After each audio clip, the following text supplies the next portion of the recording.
Buenos días a todos. Durante el desarrollo de esta conferencia vamos a presentarles los resultados del trabajo que lleva por título, como ya bien decía el presidente de la sala, clonaje y expresión recombinante de secuencias peptídicas identificadas en el extracto crudo del veneno de escorpión Rhopalorus junceus, así como la evaluación in vitro de su efecto antitumoral.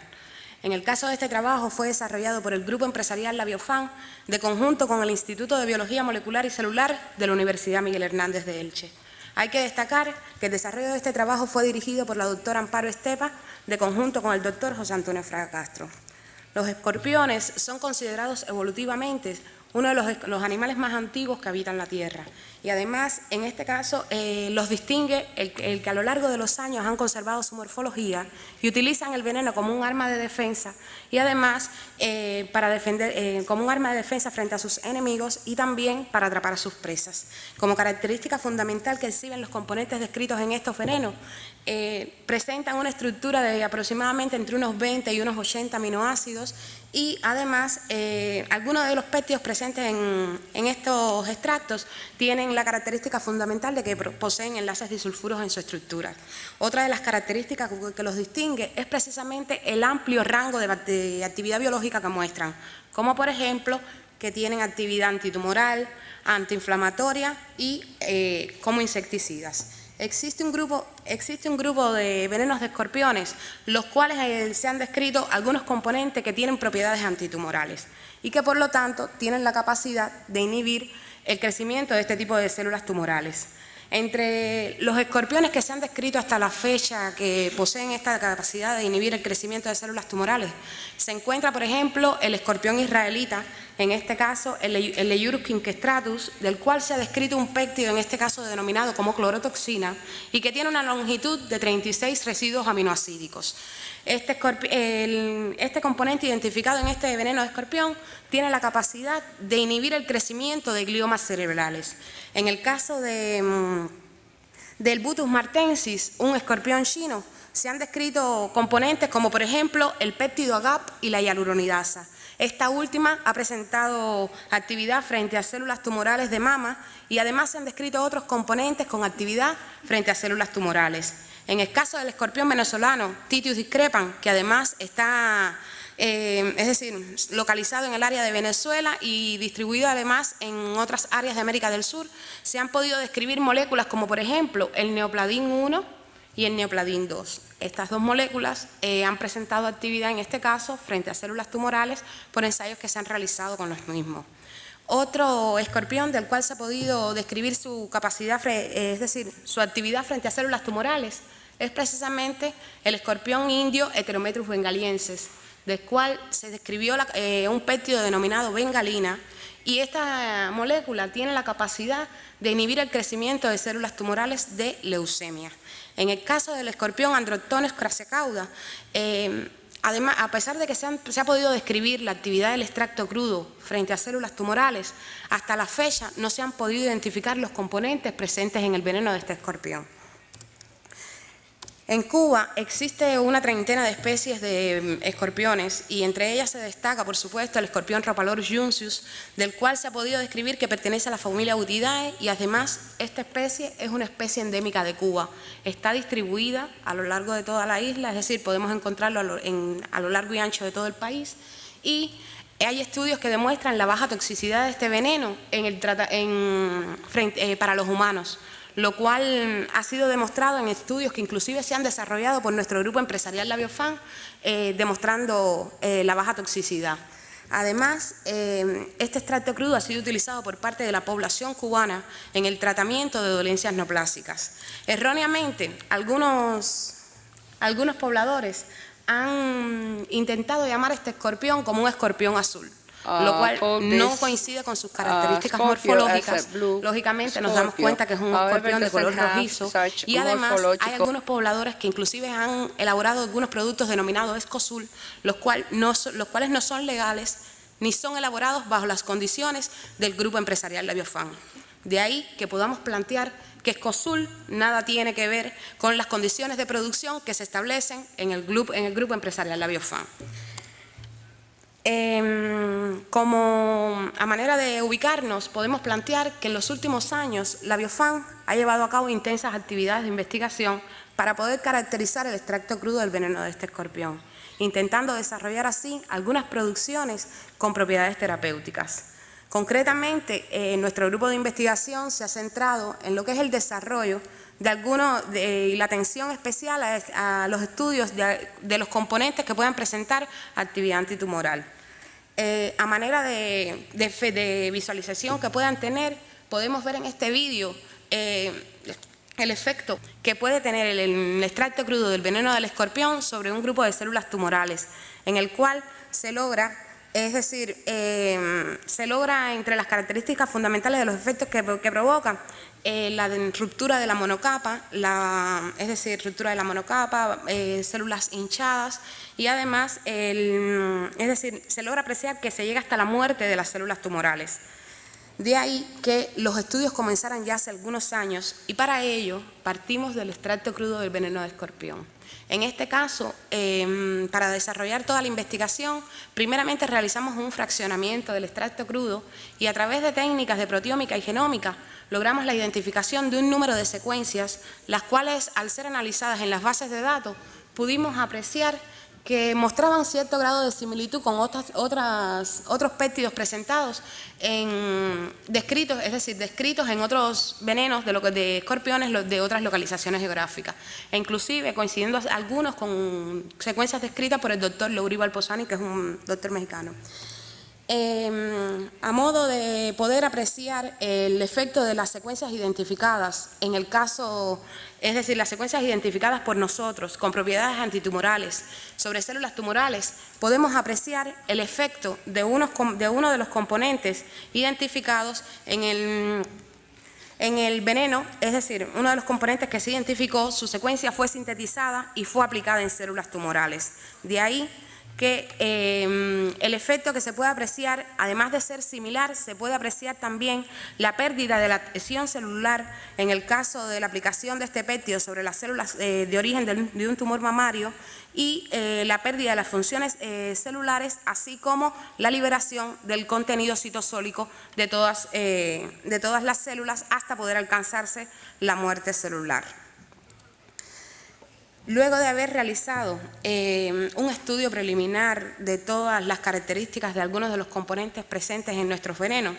decidimos que era necesario llevar a cabo estudios de biología molecular y estudios in vitro y además de conjunto, a continuación, llevar el desarrollo de estudios in vivo. Lógicamente, se nos imponía la necesidad de tener una mayor cantidad, por lo que nos preguntábamos cómo disponer de una cantidad suficiente de estos compuestos celulares para que fueran, poder evaluarlos tanto in vitro como in vivo, para poder demostrar el efecto de cada uno de estos componentes. Y la respuesta era lógica, puesto que existen técnicas que nos podrían ayudar al desarrollo de este trabajo y sobre todo eran aquellas técnicas de biología molecular y el desarrollo de las técnicas de ADN recombinante. De esta forma, nos planteamos como objetivo fundamental del trabajo desarrollar el diseño y síntesis de péptidos recombinantes a partir de secuencias bioactivas identificadas con vistas a poder elaborar una composición farmacéutica con actividad probada sobre células tumorales. Esta técnica de ADN recombinante hay que destacar que ha sido utilizada en la identificación de algunos componentes bioactivos presentes en los venenos de escorpión. De hecho, existen estructuras recombinantes las cuales han sido identificadas, es decir, que sus secuencias fueron identificadas a partir de venenos de escorpión, como es el caso de toxinas descritas en el escorpión Butus martensi con actividad sobre canales iónicos, el caso de la escorpina, un péptido con capacidad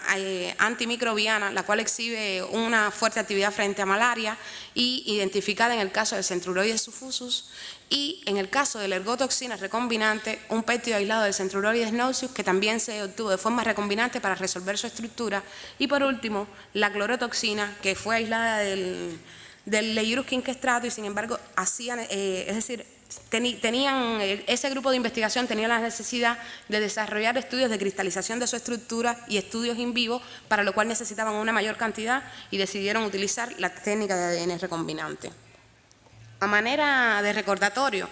pudiésemos plantear que en el caso de la expresión recombinante, no es más que la inserción de un plásmido por técnicas de biología molecular y con el uso de una molécula inductora, en este caso utilizando un sistema de expresión. Esta técnica se ha utilizado mucho en el desarrollo de la biotecnología, precisamente por la necesidad de muchos investigadores de poder obtener grandes cantidades de proteínas para poderse realizar estudios con fines investigativos y además médicos. Una molécula fundamental en el desarrollo de la expresión recombinante son precisamente los plásmidos. En este caso, los plásmidos son moléculas de ADN extracromosómicos, los cuales son insertados en un sistema de expresión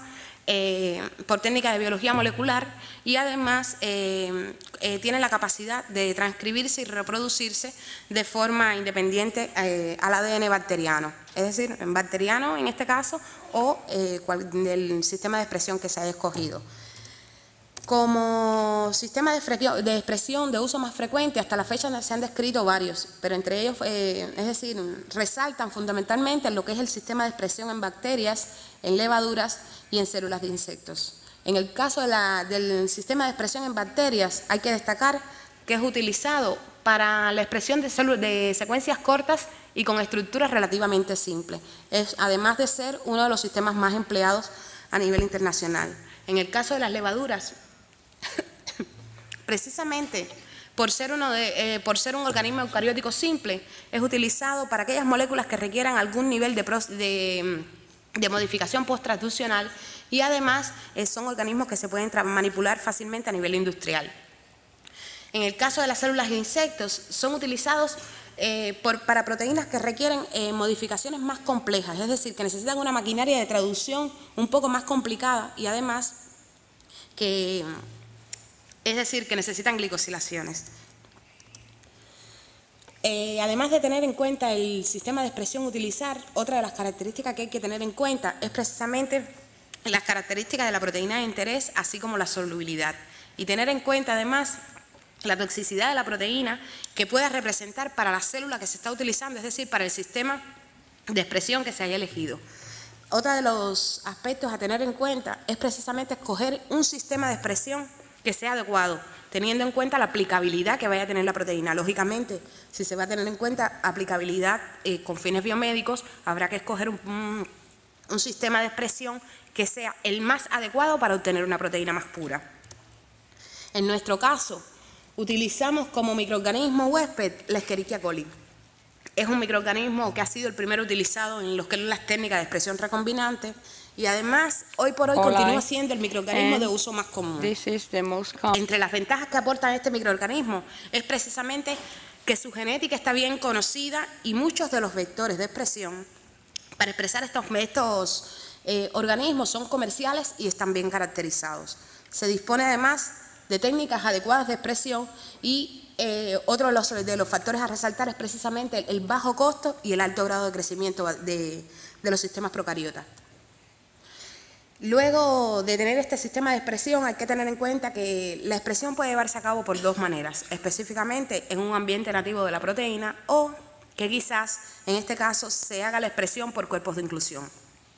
Lo cual implicaría en este caso, si se realiza por cuerpos de inclusión, que la proteína tendría que ser fusionada con otra proteína que sea capaz de vehiculizar la proteína de interés hasta los cuerpos de inclusión. De esta forma, las proteínas de fusión han sido utilizadas en los últimos años precisamente porque nos ayuda a la purificación de la proteína en pocos pasos y además nos ayuda a la purificación de la proteína en pocos pasos y por otra parte nos permite la expresión, es decir, que no haya tanta contaminación de la proteína de interés.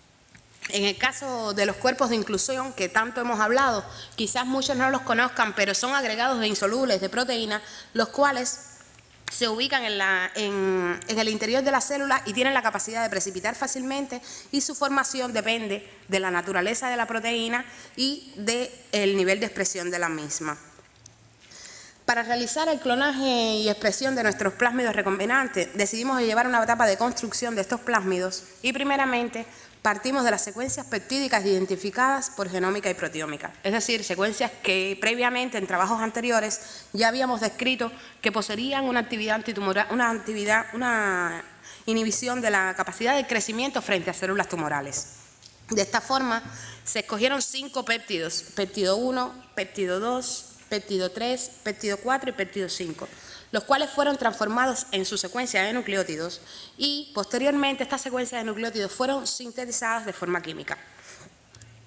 Así, estos genes sintéticos, es decir, esta secuencia de nucleótidos sintética, fue insertada dentro del vector utilizando para ello, es decir, este vector comercial, el cual fue cortado con enzimas de restricción para ubicar la secuencia en el lugar exacto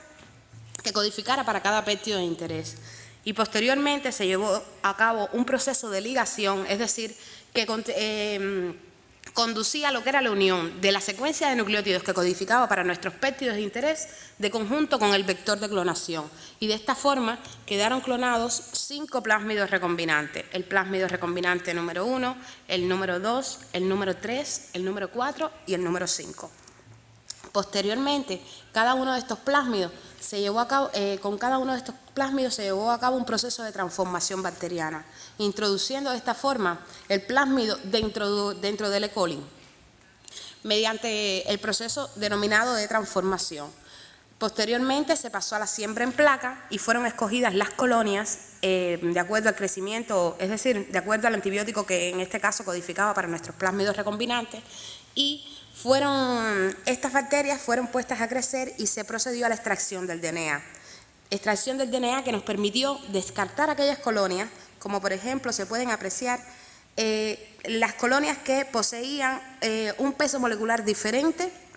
al establecido para cada uno de nuestros plásmidos recombinantes. Y de esta forma pudimos verificar los clones positivos y almacenar de esta forma también los clones en estos glicerolados para poder proceder luego a la amplificación de esta masa de plásmido.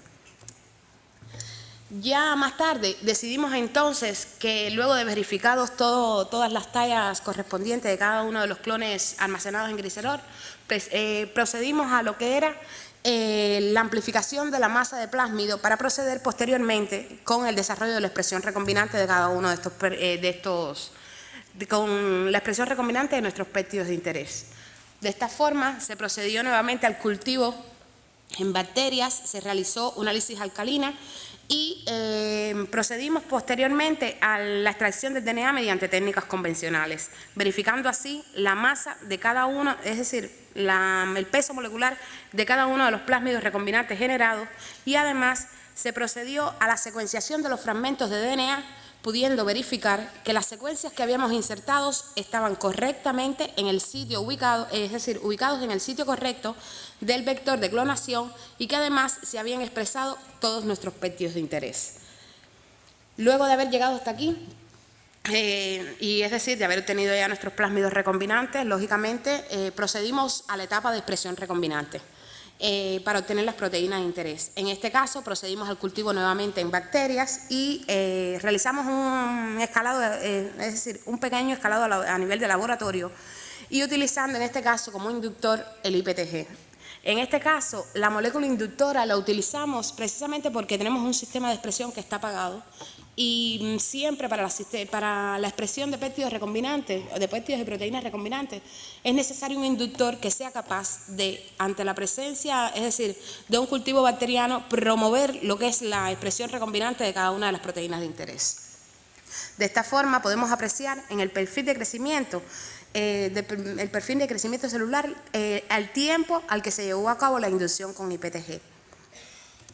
Posteriormente decidimos llevar a cabo procesos de purificación, que no fueron más que la centrifugación y eliminación de todos los sobrenadantes hasta quedarnos con el pellet celular, que en este caso iban a contener nuestros pellets nuestros cuerpos de inclusión en los cuales estarían contenidas nuestras proteínas de interés. Posteriormente, lisamos estas bacterias y eliminamos todas las proteínas que fueran de contaminación,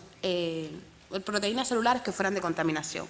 A raíz de esto, decidimos llevar a cabo una cromatografía de afinidad es decir, para llevar a cabo un proceso de purificación utilizando técnicas de cromatografía de afinidad, y ya aquí procedimos entonces a dializar las muestras obtenidas para la eliminación de búferes y sales, con lo cual habíamos obtenido cada uno de los péptidos por separado. De esta forma, para poder ir monitorizando toda la expresión recombinante que se había llevado a cabo de todos nuestros péptidos de interés, decidimos establecer como control el uso en geles de polarimetría, es decir, la aplicación de cada uno de los puntos del proceso de purificación en geles de poliacrilamida, con lo cual podíamos verificar precisamente la alta expresión de proteínas de interés, en la cual se apreciaba precisamente porque eran las proteínas mayoritarias, en este caso, en cada uno de los puntos, de los puntos evaluados. Luego de haber llegado hasta aquí y ya tener la proteína lista, lógicamente, ahora tendríamos que pasar a lo que es la evaluación de la actividad. ¿Qué decidimos hacer? En este caso, decidimos llevar a cabo con estas proteínas, estos péptidos recombinantes ya listos, verificar la secuencia y evaluar la actividad. ¿Qué hicimos? Es decir, a partir de la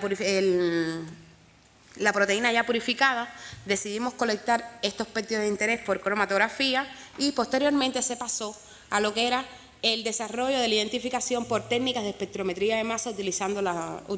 como herramienta la proteómica, pudiendo verificar que las secuencias eran las correctas en estos casos. Y decidimos realizar además estudios in vitro para poder evaluar la actividad de estos péptidos recombinantes que habíamos obtenido. De esta forma, la identificación por espectrometría de masa de cada uno de los péptidos contenidos en los plásmidos nos permitió así poder evaluar los pesos moleculares de cada una de las masas de nuestros péptidos, así como la secuencia establecida. Ya luego de haber identificado que realmente teníamos los péptidos correctamente, es decir, expresados, decidimos entonces llevar a cabo estudios de actividad biológica in vitro. Para ello utilizamos un panel de aproximadamente unas 6 líneas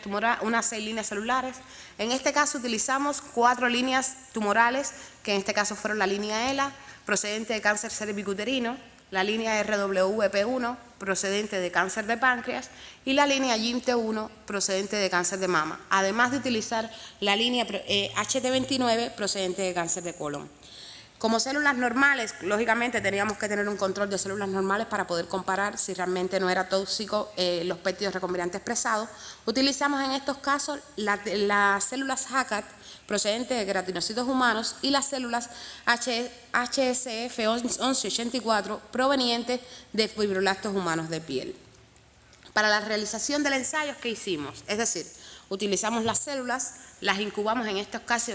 caso con nuestros péptidos recombinantes, y pasado unas 72 horas fueron tratadas con MTT, un método que es conocido como el método de Mossman, en el cual esta sal de metiltetrazolium es aplicado al extracto celular ya tratado, y la solubilización de los metabolitos pasado un periodo determinado se procede con el DMCO para la medición de la absorbancia y de esta forma determinar la viabilidad celular. Entre las concentraciones que aplicamos para el estudio in vitro se encuentra, es decir, utilizamos concentraciones de 100 microgramos mililitros, 200 microgramos mililitros y 400 microgramos mililitros. Los resultados del estudio nos ayudaron a entender que, por ejemplo, en el caso de las células normales, ninguno de los péptidos disminuyó la viabilidad por debajo, es decir, de forma significativa por debajo del 80%, ya que en ninguna de las concentraciones aplicadas se observó una disminución de la viabilidad. Hay que destacar en el caso de esta línea de fibroblastos humanos de piel, la viabilidad en los péptidos 3, 4 y 5 se mantuvo por encima del 80% en todos los casos aplicados. En el caso de los queratinocitos humanos, igualmente, se apreció que la viabilidad no lograba disminuir por debajo del 70%, pudiendo apreciar así que que estos péptidos no eran sensibles frente a células normales. Sin embargo, al tratar de visualizar el efecto sobre las células tumorales, se puede apreciar que existe una reducción considerable en el caso de algunos péptidos, como es el caso del péptido 1, el péptido 3, el péptido 4 y el 5, en los cuales se logra disminuir la viabilidad por debajo del 50% en el caso de la concentración máxima evaluada, en este caso 400 microgramos mililitros, lo cual nos indicaba que estos péptidos tenían un fuerte efecto sobre la línea celular ELA, en este caso procedente de cáncer cervicuterino, mostrando el efecto que podían tener sobre este tipo celular. Otra de las líneas celulares evaluadas, como ya les había comentado, era precisamente la línea celular RWP1 procedente de cáncer de páncreas, en el cual se pudo apreciar la disminución por debajo del 40% de la viabilidad en las concentraciones evaluadas de los péptidos 1 y 5, y aún así, en el caso de los dos, en el caso de la máxima concentración en los péptidos 2, 3 y 4 se puede apreciar que existe una disminución de la viabilidad por debajo del 60%, lo cual nos estaba indicando que estábamos en la ruta correcta en la aplicación es decir, en la capacidad de inhibir de estos péptidos el crecimiento de células tumorales. En este caso, el péptido que ofreció un mayor efecto sobre células tumorales fue precisamente el péptido 5. Otra de las líneas evaluadas era la línea procedente de un tumor, la línea tumoral de mama, en este caso la línea GIMT1. En este caso, todos los péptidos afectaron de forma considerable la viabilidad celular y nuevamente el péptido 5 mostraba una mayor disminución de la viabilidad celular. Además, se apreció un comportamiento dosis dependiente en casi todos los péptidos, logrando disminuir la viabilidad por debajo del 60%, a excepción del péptido 3 en el grupo de péptidos restantes. La línea celular, en este caso procedente de adenocarcinoma de colon, la línea HT29, pudimos apreciar que a pesar de que había un comportamiento dosis dependiente en todos los péptidos empleados, se pudo apreciar que la viabilidad no disminuía todo lo que nosotros quisiéramos, es decir, que no se lograba una disminución por debajo del 50%, aunque hay que destacar que en este caso sí, de acuerdo al comportamiento que ha tenido, que es un comportamiento dosis dependiente, quizás sean necesarias mayores concentraciones de estos péptidos para lograr una reducción considerable del tamaño, es decir, una reducción considerable de la viabilidad celular en este tipo celular evaluado. A manera de resumen de estas líneas celulares, podíamos evaluar que en el caso de la línea que se ofreció una mayor disminución de la viabilidad fue precisamente la línea celular procedente de un cáncer cervicuterino, en este caso la línea ELA, no sin dejar de destacar que la línea RWP1 y la línea GIMT1 también mostraron una disminución considerable de la viabilidad celular, y en el caso de la línea GIMT1 de HT29, que fue la última en evaluar la línea procedente de colon, nuestra recomendación fundamental es precisamente que se realicen los ensayos con mayores concentraciones para lograr una disminución considerable de la viabilidad celular. En este caso, analizando todas las gráficas de conjunto, podíamos apreciar también que entre los péptidos que mayor efecto habían mostrado eran precisamente el péptido 1, el péptido 3 y el péptido 5. Destacando así la considerable disminución de la viabilidad por parte del péptido 5 en los ensayos realizados.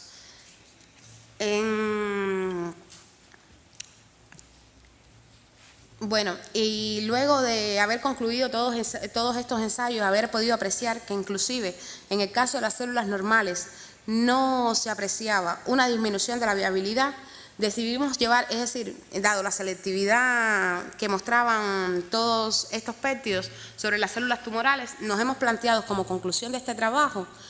que se logró la expresión y purificación de los péptidos recombinantes de interés utilizando un sistema de expresión en procariotas. Además, se corroboró mediante estudios in vitro en varias líneas celulares tumorales que los péptidos recombinantes tienen una actividad antitumoral, y además se ha observado que en función del origen de la línea tumoral, los péptidos poseen una actividad diferencial de comportamiento y por lo tanto disponemos de un sistema de 5 elementos, los cuales podrían influir de forma adecuada y nos permitirán muy probablemente el diseño de tratamientos a la carta para cada tipo de dolencia neoplásica. Muchísimas gracias y agradezco la realización de este trabajo, específicamente al Grupo Empresarial de Biofan por haberme permitido desarrollar el mismo, y en la persona del doctor José Antonio Fraga Castro como impulsor y promotor de las investigaciones que se llevan a cabo con este tema. Además, al equipo multidisciplinario del Grupo de Investigación y Desarrollo, y en el caso del IBMC, específicamente a todo el personal del Instituto de Biología Molecular y Celular, y en especial a la doctora Amparo Estepa por ser coordinadora y guía de todo el desarrollo del trabajo, así como a su equipo de investigación. A ustedes agradecerles la presencia y haberme escuchado esta mañana. Muchísimas gracias.